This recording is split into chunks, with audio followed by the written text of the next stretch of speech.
I got into the film industry because of an email I sent. An email to a person that I did not know or have any connection to.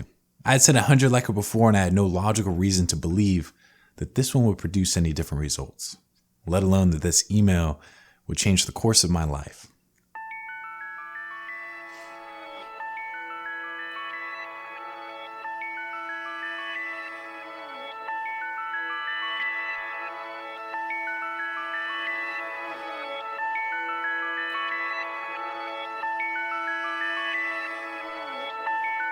At this time in my life, I'd picked up a practice called morning pages. It consists of every morning waking up and immediately writing 3 pages of longhand writing. You roll out of bed, pick up a pen, and immediately begin writing until you fill 3 pages with words. No breakfast, no talking, just a stream of consciousness. Now, in my parents' house, I have a stack of these 5-cent notebooks I've filled with morning pages. I've been doing them on and off since mid-high school. While doing my morning pages shortly after visiting Paramount Pictures for the first time with my friend Trevor, I came up with a plan of how I was going to break into the film industry. Yes, that is what I labeled it. I cannot pinpoint how I came up with this plan or what sparked the idea, but what I can remember is that I didn't overthink it. I thought of my idea and I executed on it. This drastic plan was to contact as many cinematographers as I could find and ask them out to lunch. I knew these people were very busy, but I also knew one thing for sure. They all ate a meal at some point during the day, and I wanted to be on the other end of that table for at least one of those meals. I wanted to buy them lunch and pick their brain about entering the film industry. Seek advice. Ask for help. I started with my small DVD collection in my closet and had soon emailed every cinematographer on the back of all the DVDs in my parents' house. I looked online, personal websites, IMDb, old reels. I looked for agents, anywhere to find a point of contact.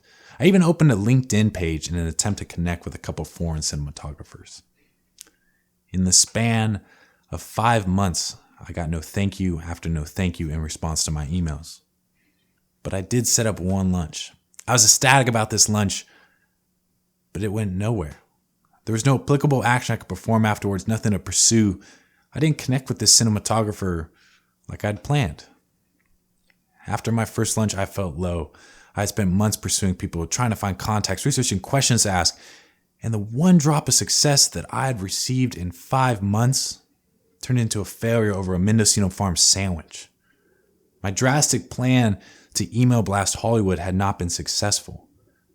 After that lunch, I had all but given up on getting into the film industry.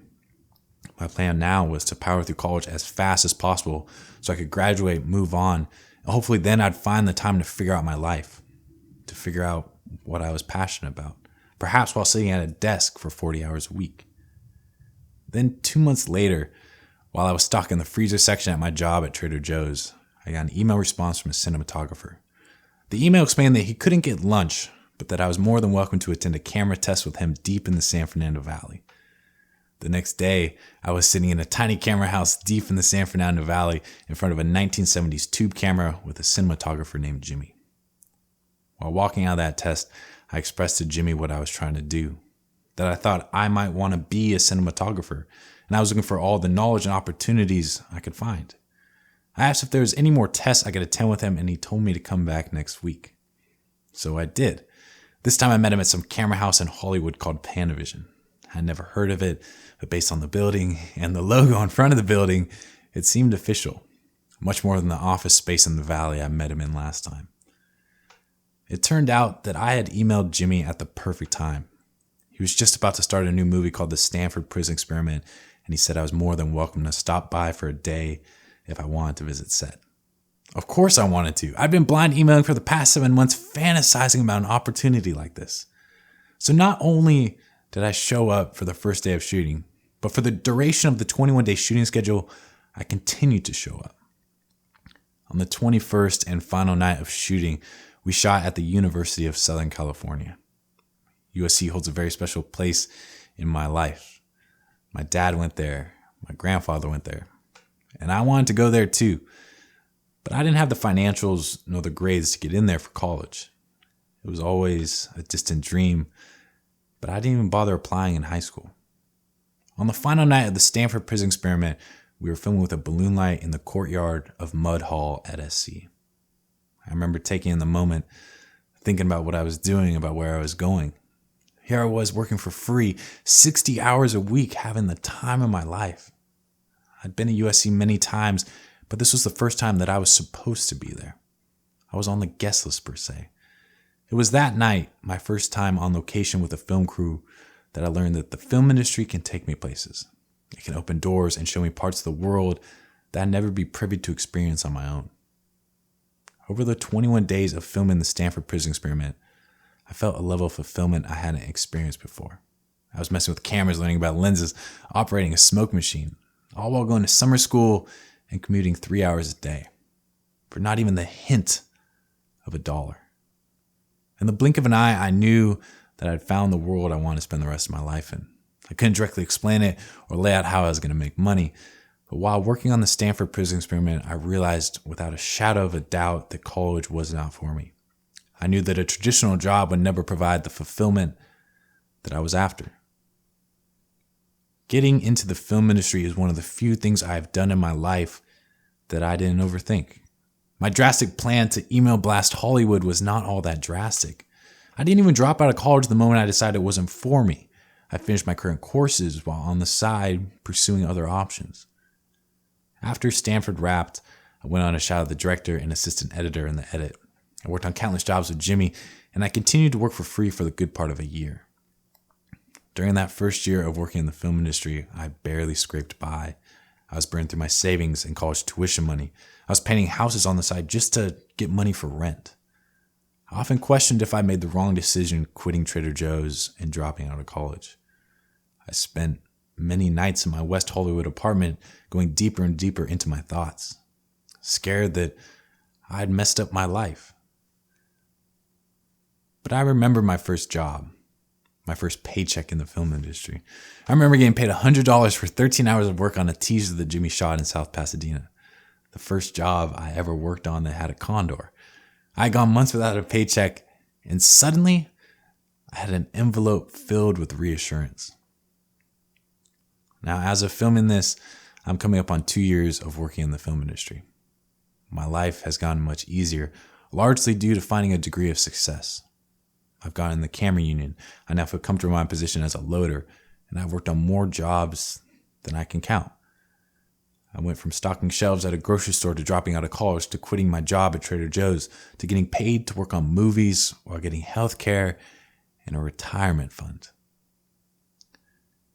The reason I have found success in the film industry has nothing to do with me or my abilities, but it has everything to do with the people who lent me a hand, the people who helped me. I didn't have a skill set or a resume. I was no child prodigy making short films in my backyard as a 9-year-old. I was just a normal kid who was too blinded by desire to take no for an answer. And as a result, my ignorance allowed me to take on an unproportionate amount of risk when I was starting out. The wall to get into the film industry is extremely high, and unless you have nepotism on your side, you cannot resume yourself into it like a traditional job. A flashy LinkedIn page will get you absolutely nowhere. Someone has to help you. Someone like Jimmy or Trevor, someone who has not only the ability but the power to help you. Someone who is willing to help you when you have nothing to offer in return. I met Jimmy in a very critical moment in his career. He was doing an independent tiered movie that was very much beneath his usual escapade, so there was wiggle room for his crew. Thus, I was able to visit every day. If the Stanford Prison Experiment would have been on the Warner Brothers lot or produced by any other studio, I could have kissed my chances of visiting every day goodbye. I may be different, but I am not special. I was a kid raised in a city with 30,000 people on the edge of Los Angeles County. 4 years ago, I didn't know a single person in the film industry. I didn't have the money for film school, but I kept trying. And most importantly, I kept asking for help. I now have a career in the film industry. I subsidize my life from touching cameras. Yeah, warm up. La, la, la, la, la, la, la, la, la. Hey, yeah, Vietnam, now I am. Hey, and they asking, I tell them, Mr. Vietnam. finished watching the Stanford Prison Experiment with Thomas. There was a Q&A with Kyle and with Dr. Zimbardo, and it was really cool. And it was really cool to see the final project. The soundtrack was great, but to have worked on that a year ago and to then now be seeing it on a screen at ArcLight, it's very nice. And to think of everything that's changed, it's really, really cool. My life has changed so much. There's so much that still has to change. I might be living in a car in a couple months. You never know.